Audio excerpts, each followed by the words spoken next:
Welcome to Madras granny. இன்னைக்கு நம்மளோட சேனல்ல பார்க்க போறது, வீட்லயே கரம் மசாலா தூள் எப்படி செய்றதுன்னு பார்க்க போறோம். இது செய்யறதுக்கு தேவையான பொருட்கள் என்ன? இத ஒரு தடவ செஞ்சு வச்சுட்டீங்கன்னா, ஒரு 2, 3 மாசம் ஃப்ரிட்ஜ்ல வச்சு நம்ம யூஸ் பண்ணலாம். இப்போ இத செய்யறதுக்கு ஒரு 3 டேபிள் ஸ்பூன் அளவு கொத்தமல்லி எடுத்திருக்கேன். அதாவது தனியான்னு சொல்லுவாங்க, முழு கொத்தமல்லி. இத ட்ரையா ரோஸ்ட் பண்ணுங்க. லைட்டா க கை பொறுக்குற சூடு வந்த பிறகு எடுத்துருங்க. அந்த அளவு வறுத்தா போதும். ரொம்ப நேரம் வறுக்கணும்னு அவசியம் இல்ல. இப்போ அத எடுத்தாச்சு. இப்போ ஒரு 5, 6 பிரியாணி இல சேர்த்துக்கோங்க. இது கூடவே 2 கருப்பு ஏலக்காய் சேர்த்துக்கோங்க. ஜாதிப்பத்திரின்னு சொல்லுவாங்க. அது ஒரு 2 பீஸ் சேர்த்துக்கோங்க. அந்த பிரியாணி இலைய லைட்டா உடைச்சு போட்டீங்கன்னா, கொஞ்சம் கரண்டியால வதக்கறதுக்கு ஈஸியா இருக்கும். அதனால நான் லைட்டா உடைச்சு சேர்த்துக்கிட்டேன். இப்போ அதை வறுத்தாச்சு. நம்ம ஒரு பிளேட்ல எடுத்து வச்சுக்கலாம். ஆறட்டும். இப்போ நெக்ஸ்ட்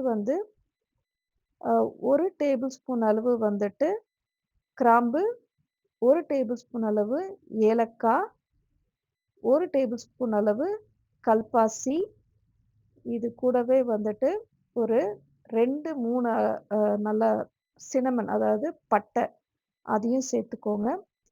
இது எல்லாத்தையுமே கொஞ்சம் கை பொறுக்குற சூடு வந்தோனே எடுத்துறலாம். இது நல்லா வறுத்துட்டு ஒரு பிளேட்ல இப்போ நான் எடுத்து வச்சுட்டேன். கை பொறுக்குற சூடு இருந்தாலே போதுமானது. இது கூட 1 டேபிள் ஸ்பூன் அளவு மிளகு, ஜீரகம், சோம்பு, ஒரு 3 காஞ்ச மிளகா.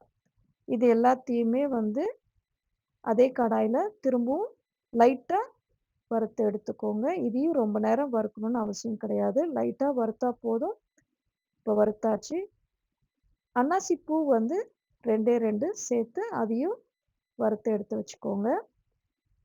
இப்போ இதெல்லாம் கொஞ்ச நேரம் ஆறட்டும். நல்லா ஆறுனதுக்கு அப்புறமேல் ஒரு மிக்ஸி ஜார்ல போட்டு நல்லா ஒரு ஃபைன் பவுடரா அரைச்சு எடுத்துக்கோங்க. இப்போ இதெல்லாம் அப்படியே லைட்டா உடைச்சு பார்த்தீங்கன்னா, நல்லா ஈஸியா உடையும். அந்த அளவுக்கு நல்லா வறுத்திருந்தா போதும்.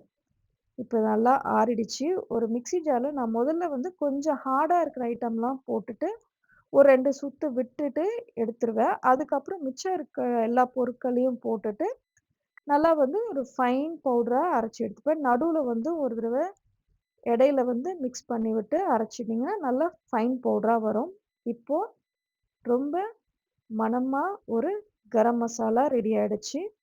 இத நீங்க செய்யற புலாவ், இல்ல வெஜிடபிள் கிரேவி, இல்ல நான்வெஜ் கிரேவி எதுல வேணாலும் நீங்க சேர்த்துக்கலாம். கொஞ்சம் சேர்த்தாலே போதும். ரொம்ப சூப்பரா இருக்கும். ட்ரை பண்ணி பாருங்க. தேங்க்ஸ் ஃபார் வாட்சிங் அண்ட் என்ஜாய்.